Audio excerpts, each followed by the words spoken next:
Olá! Hoje a gente vai mergulhar de cabeça em um dos textos mais simbólicos e poderosos que existem, o capítulo 6 do Apocalipse. Então, se prepare para uma jornada através de símbolos de conquista, de guerra, fome e morte, enquanto os 7 selos são abertos um a um. E logo de cara o capítulo já começa com esse chamado que parece um trovão. Vem e vê. É um convite, sabe, para a gente testemunhar algo gigantesco. A cena toda gira em torno dessa figura central, o Cordeiro, que tem em mãos um rolo fechado com 7 selos. Cada selo que ele quebra vai dar início a uma nova fase de eventos profundos que vão transformar tudo na Terra. Com a abertura do primeiro selo, já somos apresentados ao primeiro dos famosos 4 cavaleiros do Apocalipse. Cada um, olha que interessante, montado num cavalo de cor diferente, simbolizando uma força que vai ser liberada no mundo. Bora conhecer o primeiro. Então, esse cavaleiro, ele tá num cavalo branco, recebe uma coroa e sai para vencer. Mas vencer o que exatamente? Bom, aí é que o debate começa. Tem gente que diz que ele representa a conquista militar, impérios se expandindo. Outros já acham que é a figura do anticristo, que chega trazendo uma paz de mentira antes do caos total. E tem até quem veja ele como a própria mensagem do evangelho se espalhando. De um jeito ou de outro, uma coisa é certa. A chegada dele é o estopim para uma série de eventos que vão mudar tudo. Se o primeiro cavaleiro trouxe a conquista, o segundo, que é liberado com a abertura do segundo selo, traz a consequência que a gente sabe que vem depois, o conflito. Pois é, a paz está com os dias contados na Terra. A cor vermelha do cavalo já diz tudo, né? É a cor do sangue, da guerra, e não é à toa. Esse cavaleiro ganha uma espada enorme e o poder de literalmente tirar a paz da terra. E olha, o texto não está falando de uma guerra específica lá longe. A ideia aqui é mais ampla. É a violência generalizada, a guerra civil, são as pessoas se voltando umas contra as outras. E o que vem depois da guerra e do conflito, geralmente, a estrutura da sociedade começa a desmoronar. E é exatamente isso que a abertura do terceiro selo mostra. A consequência lógica, crise econômica e fome. O cavaleiro do cavalo preto carrega uma balança. A gente costuma associar balança com justiça, com comércio, né? Mas aqui o simbolismo é outro. É de racionamento, de escassez. E para deixar tudo ainda mais tenso, uma voz lá do céu começa a ditar os preços, anunciando um período de aperto econômico muito severo, como a gente vai ver agora.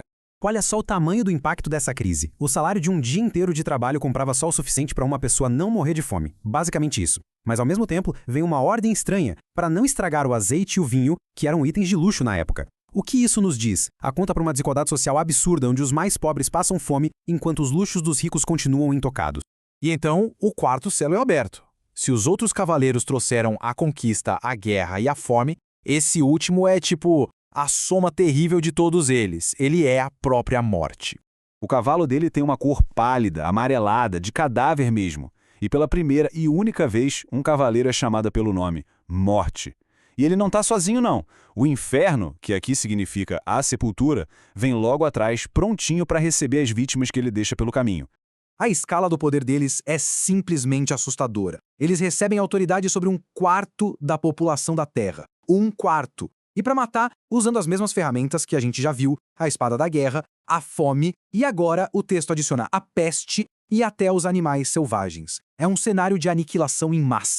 Depois de testemunhar toda essa destruição na Terra, a visão dá uma guinada. A câmera, por assim dizer, muda de lugar.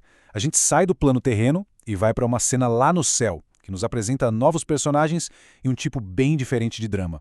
Quando o quinto selo se abre, não aparece outro cavaleiro, nem mais um desastre. O que a gente vê são as vítimas de tudo o que aconteceu antes. Isso revela uma tensão de outra natureza, um clamor por justiça. Debaixo de um altar no céu, a visão mostra as almas daqueles que foram martirizados, que morreram por causa da sua fé e do seu testemunho. Eles viram todos os julgamentos acontecendo na terra, e agora eles têm uma pergunta muito urgente para fazer. Até quando? Eles perguntam. Mas é importante a gente entender isso aqui. Não é um grito de vingança pessoal, é mais um apelo para que a justiça divina, que é perfeita e soberana, finalmente prevaleça sobre toda a injustiça que eles sofreram no mundo. A resposta divina vem em 3 partes. Primeiro, um gesto de honra. Eles ganham vestes brancas, que simbolizam pureza, que eles foram justificados. Segundo, uma instrução. esperar mais um pouco. E terceiro, uma explicação. A justiça completa só vai chegar quando o número de mártires estiver completo. Ou seja, a história ainda não tinha chegado ao fim. Depois dessa pausa um tanto melancólica lá no céu, a ação volta para a Terra com uma fúria que é difícil até de imaginar. A abertura do sexto selo não libera mais um cavaleiro. Não, ela simplesmente desencadeia o colapso do próprio cosmos. Tudo começa com um terremoto gigantesco. E não é um tremor local, não. É a fundação do mundo inteiro sendo abalada. É um sinal de que a ordem natural das coisas como a gente conhece está sendo desfeita. E o terror sobe para os céus. O Sol, a nossa fonte de vida, simplesmente se apaga, fica escuro como um pano de luto. A Lua, por sua vez, vira cor de sangue. Imagina só olhar para cima e ver isso. Um presságio terrível no céu. E como se não bastasse, o céu desmorona. As estrelas começam a cair na Terra. A imagem que o texto usa é muito forte. É como uma figueira sendo sacudida por um vento muito forte, derrubando os figos que ainda não amadureceram. É uma metáfora poderosa para mostrar como algo que parecia eterno, fixo, de repente se mostra frágil e simplesmente cai. Ok, o universo está desabando. Como é que a humanidade reage a uma coisa dessas? A reação é uma só: pânico universal. E o texto faz questão de listar todo mundo: reis, generais, os ricos, os poderosos e também os escravos e os livres. Naquele momento, diante do colapso de tudo, as diferenças sociais não importam mais nada. Todo mundo, sem exceção, corre para as montanhas, tentando se esconder nas cavernas. O medo deles é tão, mas tão grande que eles não pedem para ser salvos. Pelo contrário, eles gritam para as montanhas e para as rochas: caiam em cima da gente. A aniquilação física se torna preferível a ter que encarar o rosto daquele que está no trono e a ira do Cordeiro. O medo deles não é mais da morte em si, mas do julgamento. E é assim que o capítulo termina. Não com uma resposta, mas com uma pergunta que fica ecoando. Por que é vindo o grande dia da sua ira? E quem poderá subsistir? Ou seja, quem vai conseguir ficar de pé? É uma questão que fica no ar, nos fazendo pensar não só na escala desses eventos, mas também sobre justiça, julgamento e a fragilidade de toda a ordem que a gente acha que é tão garantida.